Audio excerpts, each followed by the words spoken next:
Assalamualaikum warahmatullahi wabarakatuh. Perkenalkan, nama saya Lutfia Zara Rahmatika, NPM 1901700009, jurusan Patris IPS, kelas A, semester 4. Saya akan menjelaskan tentang proposal saya, yaitu persepsi masyarakat tentang pergaulan bebas di masa peminangan.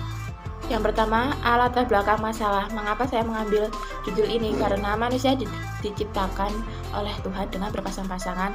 Ada beberapa proses yang seharusnya dilakukan dalam menjemput pasangannya hingga hukum mengatakan sah. Dalam Islam disebut bahwa untuk menjemput menuju sebuah mahligai rumah tangga ada beberapa tahap yang harus dilalui, seperti khitbah atau peminangan. Peminangan atau khitbah dipahami sebagai langkah awal untuk melangsungkan sebuah perkawinan. Peminangan atau khitbah adalah mengungkapkan keinginan untuk menikah dengan seorang perempuan dan memberitahukan keinginan tersebut kepada perempuan tersebut atau walinya.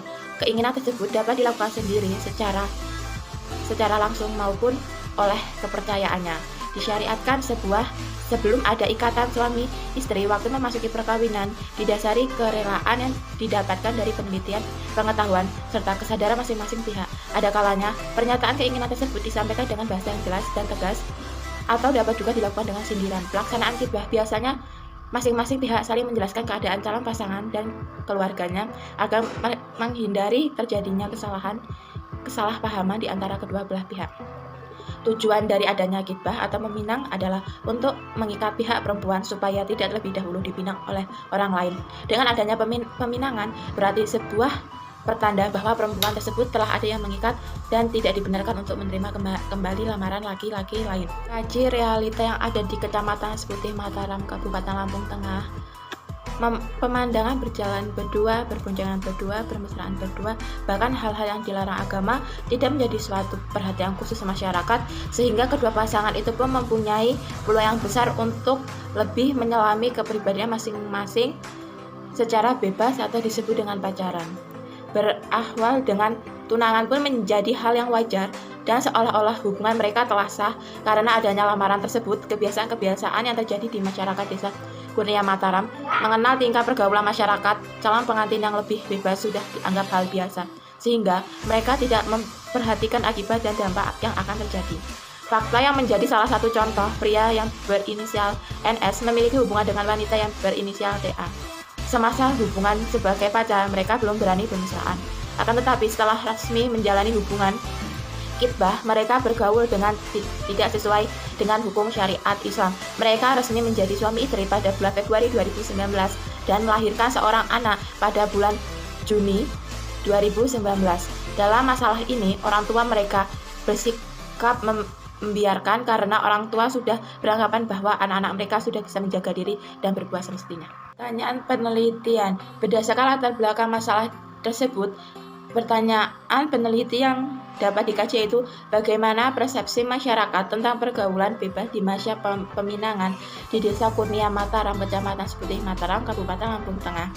C. Tujuan dan manfaat. Tujuan penelitian berdasarkan pernyataan penelitian di atas. Tujuan penelitian dilakukan untuk memahami fenomena atau gejala sosial yang menitik beratkan pola gambaran yang lengkap tentang fenomena yang dikaji. Tujuan penelitian ini adalah untuk menjelaskan persepsi masyarakat tentang pergaulan bebas di masa peminangan di Desa Kurnia Mataram, Kecamatan Seputih, Mataram, Kabupaten Lampung Tengah. Manfaat penelitian. Manfaat yang diharapkan dari hasil penelitian tersebut, yang pertama, manfaat teori. Penelitian ini diharapkan untuk melengkapi khasanah keilmuan dalam hukum Islam dan diharapkan dapat digunakan sebagai landasan hukum akibat pergaulan bebas di masa peminangan. Yang kedua, manfaat praktis. Penelitian ini diharapkan dapat menimbulkan sensitivitas lebih peduli kepada masyarakat terhadap pergaulan bebas di masa peminangan. Yang penelitian yang relevan. Penelitian relevan memuat uraian secara sistematis mengenai hasil penelitian terdahulu tentang persoalan yang akan dikaji. Penelitian mengemukakan dan menunjukkan dengan tegas bahwa masalah yang akan dibahas belum pernah diteliti atau berbeda dengan penelitian sebelumnya. Untuk itu, tinjauan kritis terhadap hasil kajian terdahulu perlu dilakukan dalam bagian ini sehingga dapat ditentukan di mana posisi penelitian yang akan dilakukan berbeda. Penelitian yang dilakukan oleh Al-Hilal Malarangan dalam jurnal Diskursus Islam dengan penjudul Peminangan Adat Kaili dalam tinjauan fikih dalam kompilasi hukum Islam tahun 2013. Bab 2 yaitu landasan teori. Yang A. Persepsi.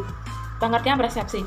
Persepsi menurut Kamus Bahasa Sastra Indonesia diartikan tanggapan, penerimaan langsung dari suatu proses seseorang mengetahui melalui panca inderanya. Persepsi diartikan sebagai suatu proses pengamatan seseorang terhadap lingkungan dengan menggunakan indera-indera yang dimiliki sehingga ia menjadi sadar akan segala sesuatu yang ada di lingkungannya. Yang kedua, bentuk-bentuk persepsi.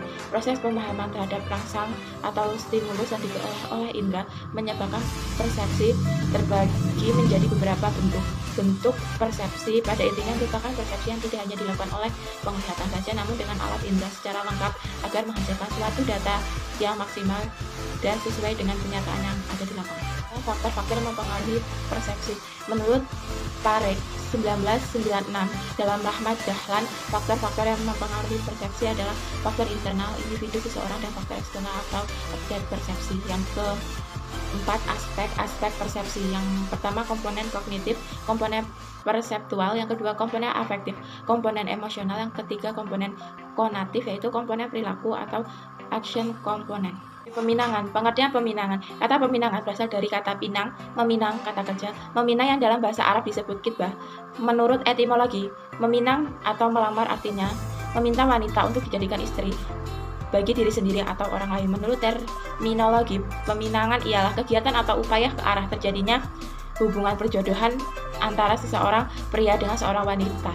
Kitbah adalah permintaan seseorang laki-laki untuk menguasai seorang wanita tertentu dari keluarganya dan bersekutu dalam urusan kebersamaan hidup. Dua, dasar hukum peminangan.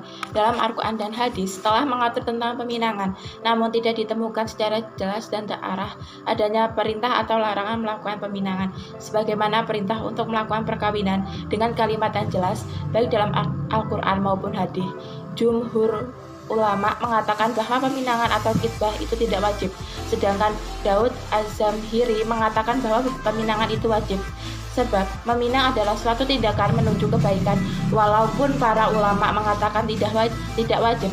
Meminang atau kitbah hampir dipastikan dilaksanakan, setidaknya tradisi yang berkembang di masyarakat ditunjukkan betapa peminangan telah dilakukan.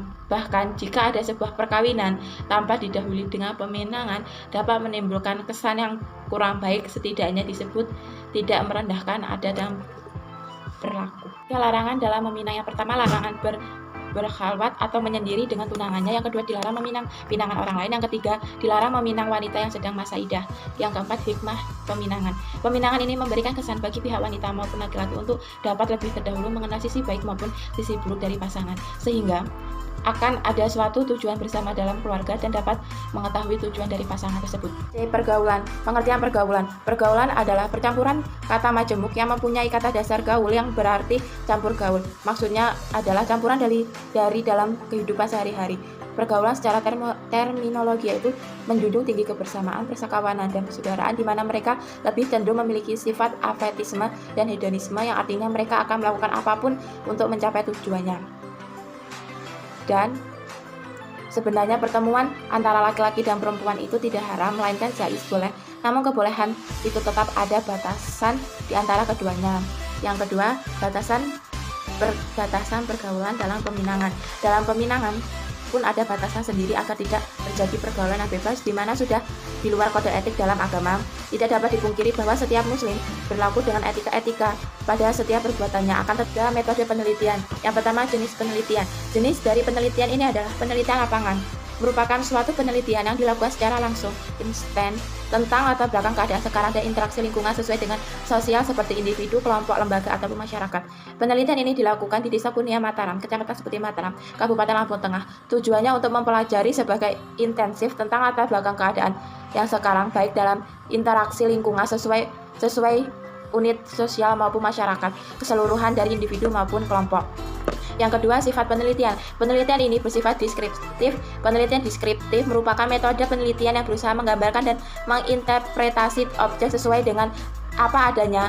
Maka dengan demikian penelitian yang akan peneliti laksanakan merupakan penelitian kualitatif dengan pendekatan deskripsi yang menggambarkan gejala-gejala yang tampak dari objek yang diteliti sesuai dengan apa yang ada dan mencari fakta-faktanya. Sumber data. Yang A, sumber data primer. Sumber data primer merupakan data pokok dalam sebuah penelitian. Sumber data primer adalah sumber data yang langsung memberikan data pada kumpulan data baik melalui wawancara, observasi maupun laporan dalam bentuk dokumen tidak resmi yang kemudian diteliti olah. Yang kedua, sumber data sekunder. Sumber data sekunder adalah sumber yang tidak langsung memberikan data kepada pengumpulan data, misalnya lewat orang lain ataupun dokumen. Yang keempat, teknik pengolahan data. Yang pertama, observasi. Observasi atau pengamatan merupakan teknik pengumpulan data yang dilakukan dengan cara melihat, mengamati secara langsung subjek penelitian dengan memiliki tujuan tertentu. Yang ketiga, wawancara. Wawancara adalah percakapan dengan maksud tertentu. Percakapan itu dilakukan oleh dua pihak, yaitu pewawancara, interview, dan mengajukan pertanyaan kepada pewawancara, interview, yang memberikan jawaban atas pertanyaan itu. Yang ketiga, dokumentasi. Metode dokumentasi yaitu data mengenai hal-hal atau variabel yang berupa catatan, transkripsi buku, surat kabar, majalah, prasasti, notulen rapat, lenggar, adegan, dan sebagainya. Yang kelima, teknik analisis data. Menganalisis data merupakan langkah yang sangat kritis dalam penelitian. Penelitian harus memastikan pola analisis mana yang akan digunakan, apakah analisis statistik ataupun analisis non-statistik. Analisis data adalah proses mencari dan menyusun secara sistematis data yang diperoleh dari wawancara, catatan lapangan, dan dokumentasi dengan cara mengorganisasi data ke dalam kategori, menjabarkan ke dalam unit-unit, melakukan sistensa, menyusun ke dalam pola, memilih mana yang penting dan yang akan dipelajari, dan membuat kesimpulan sehingga mudah. Sekianlah hasil proposal metode penelitian saya. Saya akhiri. Wassalamualaikum warahmatullahi wabarakatuh.